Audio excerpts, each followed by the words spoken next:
Assalamualaikum warahmatullahi wabarakatuh. Senang sekali jumpa kembali dengan Wahyu di AS.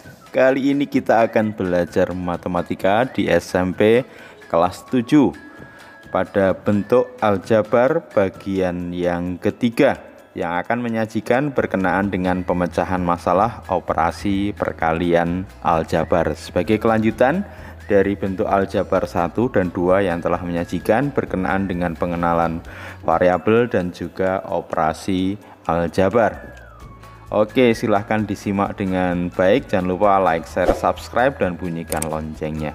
Pada pemecahan masalah operasi perkalian aljabar ini kita akan review berkenaan dengan perkalian bentuk aljabar, kemudian bagaimana kita bisa memecahkan masalah-masalah yang berkenaan dengan operasi perkalian, ya, dari bentuk yang sederhana sampai ke bentuk yang non rutin.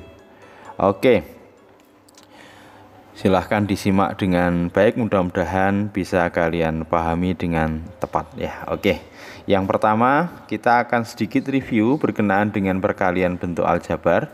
Ada dua cara yang sudah kita pelajari di video sebelumnya. Yang pertama, kalau kita misalkan punya perkalian suku X plus 5 kali X plus 4, ya, maka kita akan bisa dapatkan hasil dari perkalian tersebut. Yang pertama, X kita kalikan dengan X, tentunya hasilnya adalah X kuadrat. Kemudian X kita kalikan dengan 4, ya, hasilnya adalah 4X. Setelah itu kita geser ke 5 dikalikan X, hasilnya adalah 5X. Dan terakhir 5 dikali 4, hasilnya adalah 20. Kemudian kita amati di sini ada 4 suku hasil perkalian dari X plus 5 dikali X plus 4, ya. Ada 2 suku yang sejenis di sini, yaitu 4X plus 5X, ya. Tentu ini bisa kita operasikan, 4X ditambah 5X, ya, hasilnya adalah 9X, sehingga hasil akhirnya adalah X kuadrat plus 9X plus 20. Atau bisa kita gunakan cara yang kedua, yaitu perkalian bersusun, ya, X plus 5 di bawahnya X plus 4, sebagaimana kita mengalihkan dari sebuah perkalian bersusun, ya. Pertama nanti 4 dikalikan dengan 5, ya, kemudian ini hasilnya 20, kemudian 4 dikali X, hasilnya adalah 4X. Lanjut, berikutnya adalah X dikali 5. Ini posisinya nanti tepat di bawahnya 4X, jadinya 5X. Kemudian X dikali X, X kuadrat, ya. Kemudian kita jumlahkan ke bawah, 20 turun, ya, hasilnya 20. 4X ditambah 5X, hasilnya 9X. Dan terakhir X kuadrat, sehingga hasil dari X plus 5 kali X plus 4 adalah X kuadrat plus 9X plus 20, ya. Sama dengan yang sebelumnya. Silahkan nanti bisa dipilih cara 1 atau cara 2 yang sekiranya kalian kuasai dan efektif dan efisien. Sekarang bagaimana perkalian bentuk aljabar ini kita terapkan untuk memecahkan beberapa masalah yang ada, dari sederhana ke yang kompleks tentunya, ya. Oke, kita mulai dari bentuk yang sederhana. Tentukan penyelesaian dari permasalahan berikut. Nomor 1, tentukan hasil kali dari bentuk aljabar berikut. Ada 3 permasalahan, ya, yang diberikan. Yang pertama, 10 dikali 2Y min 10, ya. Ini tentu sederhana sekali, ya, sebagaimana kita selesaikan di bentuk sebelumnya. Perkalian dari konstanta dikalikan dengan bentuk aljabar, ya, ada suku aljabar di sini. Berarti nanti bisa kita kalikan 10 dikali 2Y, 10 kali 2, 20, ya, 20Y. Kemudian bergeser, berikutnya 10 dikali min 10. Nah, 10 dikali minus 10 berarti minus 100. Sehingga hasil dari perkalian 10 dikali 2Y min 10 adalah 20Y min 100, ya. Kita lanjut ke poin yang B, X plus 5 kali 5X min 1, ya.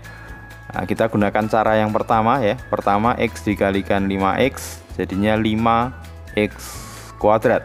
Oke, bisa dipahami, ya. Kemudian X dikali minus 1, berarti, ya, minus X. Kemudian geser ke 5 dikali 5X, 5 kali 5, 25X. Terakhir 5 kali minus 1, hasilnya adalah minus 5. Tentu dari perkalian 2 suku kali 2 suku ini ada 4 suku ya. Ada yang 2 suku sejenis yang bisa kita selesaikan, di mana min X ditambah 25X jadinya adalah 24X, sehingga secara keseluruhan hasilnya 5X kuadrat plus 24X minus 5 ya. Very easy ya. Oke, lanjut ke permasalahan yang C. 7 min 2X dikali 2X min 7 ya. Dengan cara yang pertama kita mulai dari 7 dikali 2X dapatnya adalah 14X. 7 dikali minus 7 minus 49, geser ke min 2X ya. Min 2X dikali 2X, min dikali plus minus ya, 2 kali 2 4, X kali X kuadrat, jadi min 4X kuadrat. Bisa dipahami? Kemudian min 2X dikali min 7, min dikali min plus 2 dikali 7 14X ya. Oke, dari 2 suku kali 2 suku dapatnya 4 suku, ada 2 suku sejenis yaitu 14X plus 14X, tentunya 28X ya. Min 4X kuadratnya sudah kita tempatkan di awal, berarti sekarang dikurangi 49. Oke, permasalahan yang kedua, tentukan nilai R pada persamaan bentuk aljabar berikut ya. Ini kelihatannya cukup panjang dan banyak variabel yang disajikan ya, tapi bentuknya adalah bentuk persamaan. Oke, karena ini bentuk persamaan, tentu kita menyamakan nanti suku yang ada di ruas kiri dengan suku yang ada di ruas kanan. Tentu dengan kita mengalihkan terlebih dahulu pada 2 buah suku dikali 2 suku di ruas kiri ini, kemudian kita samakan konstanta-konstantanya ya. Oke, kita mulai dari perkalian 2X dikali PX. Tentu 2 dikali P 2P, X dikali X kuadrat ya, hasilnya 2PX kuadrat. Geser 2X dikali QY, nah, berarti 2 kali Q X kali Y ya, 2Q XY. Oke, geser ke 3Y, 3Y dikali PX berarti 3PXY. Oke, bisa dipahami ya, 3PXY. Kemudian terakhir 3Y dikali QY, jadinya 3QY kuadrat. Oke, jadi ruas kiri sudah kita kalikan, 2 suku dikali 2 suku dapatnya 4 suku. Kita samakan dengan yang di ruas kanan yaitu RX kuadrat plus 23XY plus 12Y kuadrat. Tentu di ruas kiri ini ada 2 suku yang sejenis, variabelnya XY dan XY. Nah, sehingga bisa kita nanti kita jumlahkan ya, dengan dijumlahkan 2Q ditambah 3P XY. Nah, ini ada faktor XY di sini nanti ya. Oke, sementara ini tetap 2PX kuadrat ditambah 2Q ditambah 3PXY. Ini nanti kalau dikalikan sebenarnya hasilnya sama, 2PXY ditambah 3PXY plus 3QY kuadrat ya. Oke, sekarang sudah sama ya posisinya. Di sini ada X kuadrat, ini di ruas kanan X kuadrat, ini ada XY, ini juga XY, ini Y kuadrat, ini Y kuadrat. Kira-kira mana variabel konstanta yang bisa kita temukan terlebih dahulu? Tentu 3Q Y kuadrat nanti akan sama dengan 12Y kuadrat. Nah, catatannya berarti 3Q sama dengan 12, karena kedua ruas ini sama ya. 3Q sama dengan 12 berarti Q sama dengan 12 dibagi 3, dapatnya adalah 4.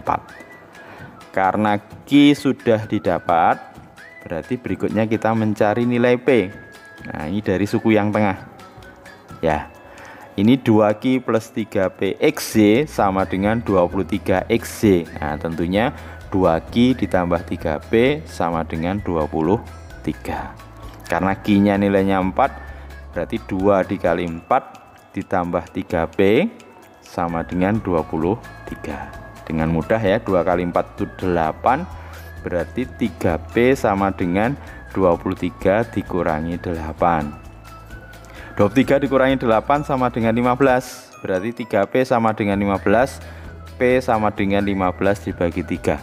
Kita peroleh P nya sama dengan 5. Q sudah dapat, P sudah dapat, maka R bisa kita temukan. Nah, dari persamaan 2P X kuadrat sama dengan RX kuadrat.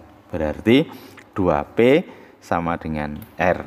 P-nya sama dengan 5, berarti 2 kali 5 sama dengan R. Tentu R-nya sama dengan 10. Oke, bisa dipahami dengan baik? Oke, kita ke permasalahan yang ketiga. Ya, agak sedikit diaplikasikan ke bangun datar, khususnya untuk luasan ya. Tentukan luas bangun datar berikut dalam bentuk aljabar. Ya, dari bentuk A, B, dan C. Kita mulai dari A. Bentuk A ini amati di sini persegi ya, dengan ukuran A berarti 2A, lebarnya juga A berarti 2A ya. Berarti luasnya sisi dikali sisi.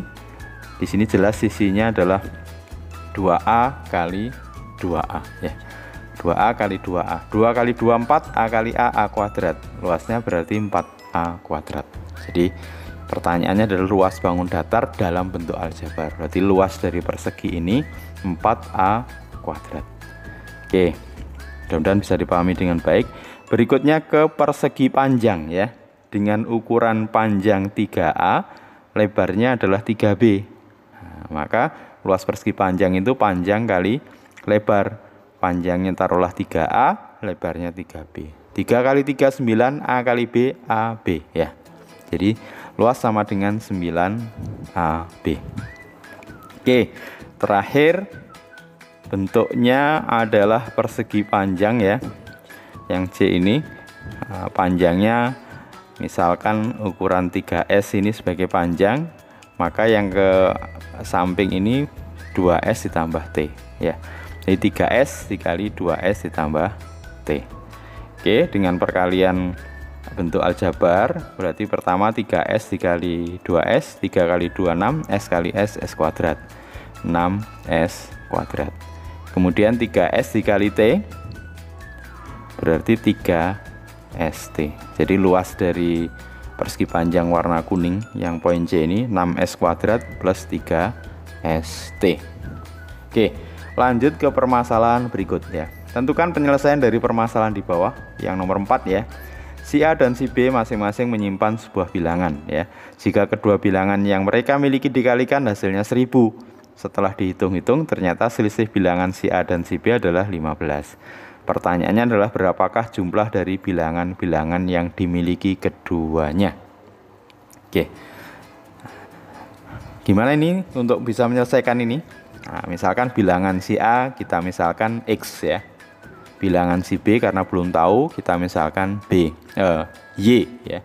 Sekali lagi bilangan miliknya A kita misalkan dengan variabel X karena belum diketahui. Bilangan si B kita misalkan Y. Di sini diberikan kedua bilangan kalau dikalikan hasilnya 1000. Berarti X dikali Y sama dengan 1000. Setelah dihitung ternyata selisih bilangan si A dan si B 15. Berarti selisih berarti X dikurangi Y sama dengan 15. Pertanyaannya adalah berapa jumlah dari bilangan yang dimiliki keduanya. Berarti jumlah ya X ditambah Y yang ditanyakan ya. Oke, untuk memecahkan masalah ini tentu dari data X dikali Y sama dengan 1000, X dikurangi Y sama dengan 15. Nah, maka kita sebenarnya bisa dengan cara menebak ya. Karena menebak ini tentu lebih mudah. Jadi kita cari perkalian yang menghasilkan 1000 yang selisihnya adalah 15. Misalkan 10 kali 100. Nah, jelas bukan ya. 20 dikali berapa? 50. Nah, bukan ya. Naikkan lagi. 25 dikali 40. Oh ya, selisihnya 15. Oke, berarti X kali Y sama dengan 100, maka yang tepat adalah 40 dikali 25 sama dengan 100, sehingga nanti X-nya adalah 40, Y-nya adalah 25. X-nya 40, Y-nya 25, sehingga X ditambah Y sama dengan 65. Oke, cukup mudah ya. Kita lanjut ke nomor 5. Nah, ini diketahui bahwa 1 plus setengah dikali 1 plus sepertiga dikali 1 plus seperempat dikali 1 plus seperlima dikali bla bla bla bla dikali 1 plus seper n sama dengan 11. Tentukan nilai dari n. Ya, ini cukup menjadi masalah ya, termasuk non-routine problem. Oke, kira-kira strategi kita gimana untuk bisa mendapatkan n? Ya, kita coba taruhlah 1 ditambah setengah ya. Berarti 1 kita ubah menjadi 2/2. 1 yang di sini 3/3, ini 4/4 nanti ya. Di sini 5/5, ini n per n. Nah, jadinya ini 2/2 ditambah setengah, 3/3 tambah sepertiga, 4/4 tambah seperempat, 5/5 tambah seperlima, dan seterusnya. Terakhir n per n ditambah 1 per n. Ini kita jumlahkan masing-masing. Hasilnya di sini 2 tambah 1 3, berarti 3/2. 3 tambah 1 4, 4/3 ya. 4 tambah 1 5, 5/4. 6 tambah 1 6, 6/5, plus terakhir n tambah 1 per n. Nah, dari bentuk ini ternyata bentuk ini bisa saling sederhana ya, yang atas dibagi yang bawah. Yang pertama 3 dengan 3 hasilnya 1, 4 dengan 4 hasilnya 1, 5 dengan 5 hasilnya 1, 6 dengan nanti suku seterusnya ada di bawahnya, dan terakhir n dengan suku sebelumnya. Gitu ya, kalau kamu coba nanti ya. Sehingga tersisa di pembilang itu n plus 1, di penyebut tinggal 2. Berarti n plus 1/2 sama dengan 11. Setelah ini tinggal kita kalikan ya. Berarti n plus 1 sama dengan 2 kali 11. 2 kali 11 itu 22.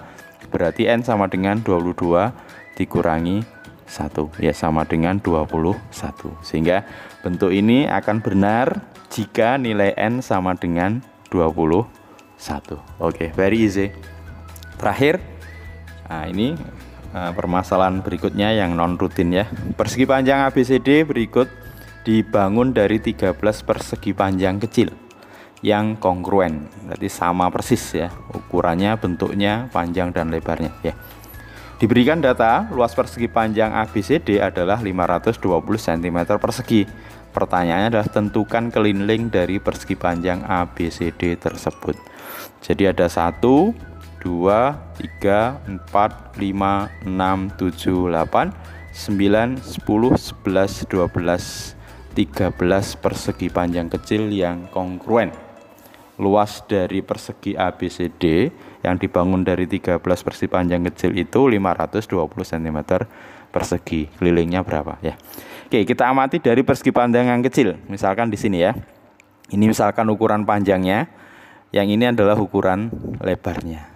Berarti kalau saya tarik ke sini 1 2 3 4 5 6 7 8. 8L nanti ya. Sementara P ini berarti akan sama dengan P di sini. Nah, berarti ini ukurannya 1P, 2P, 3P, 4P, 5P. Jadi persegi panjang ABCD, nah, yang atas ini kalau ukurannya L ada 8L, yang bawah 5P. Tentu 8L dan 5P nanti gimana? Ya sama ya, sama-sama ukuran dari panjang persegi panjang ABCD. Jadi kita dapat data 5P sama dengan 8L. Agar mudah, maka kita misalkan aja nanti nilai dari L itu 5X. Kenapa dipilih 5X? Biar ukurannya nanti bernilai bulat ya. Nanti P-nya ketemunya bulat dalam X. Jadi sekali lagi, kita pilih L-nya kita misalkan dengan 5X ya. Jadi L-nya kita misalkan 5X. Nah, setelah itu baru kemudian kita dapatkan berarti 5P sama dengan 8, L-nya diganti 5X ya. Oke, nah, dari sini kita bisa peroleh nilai dari P ya, karena nanti 5-nya bisa saling membagi, sehingga P-nya sama dengan 8X. Oke, dengan mudah, maka dengan data luasan yang diberikan, luas berarti nanti ukurannya 8L ya, sementara yang ke sini ini P, ini tentunya L ya, ini L, berarti P plus L. Jadi ukuran yang di sini adalah P plus L. Oke. 8L dikali P ditambah L itu adalah luasan dari persegi panjang ABCD, persegi panjang yang besar ya. Sementara luasnya adalah 520. L-nya adalah 5x, P-nya 8x, L-nya lagi 5x ya. Sehingga nanti 8 kali 5 40x, 8x ditambah 5x 13x. Oke, 40 dikali 13 kalau dihitung 520 ya. Jadi 520x kuadrat, berarti nanti saling membagi 520-nya, berarti x kuadrat sama dengan 1. Tentu x-nya sama dengan 1. Kalau x-nya sama dengan 1, maka kita kembalikan L-nya 5x, berarti L-nya 5 kali 1 sama dengan 5, panjangnya 8x, panjangnya berarti 8. Nah, kalau sudah ketemu, tinggal mudah kita cari keliling dari persegi panjang ABCD. Keliling sama dengan 2 kali ini 8L ya, 2 kali 8L ukuran panjangnya, kemudian ukuran lebarnya P ditambah L ya. Oke, tinggal kita masukkan, ini 8L tambah L, 9L ditambah P ya. L-nya adalah 5, P-nya 8. 9 kali 5 45, 45 tambah 8 53 ya, 106 cm, sehingga kita peroleh kelilingnya adalah 106 cm. Oke, cukup menantang ya. Mudah-mudahan kalian bisa memahaminya dengan baik ya. Oke, sampai ketemu pada video berikutnya. Senang membersamai kalian dalam belajar. Terima kasih. Wassalamualaikum warahmatullahi wabarakatuh.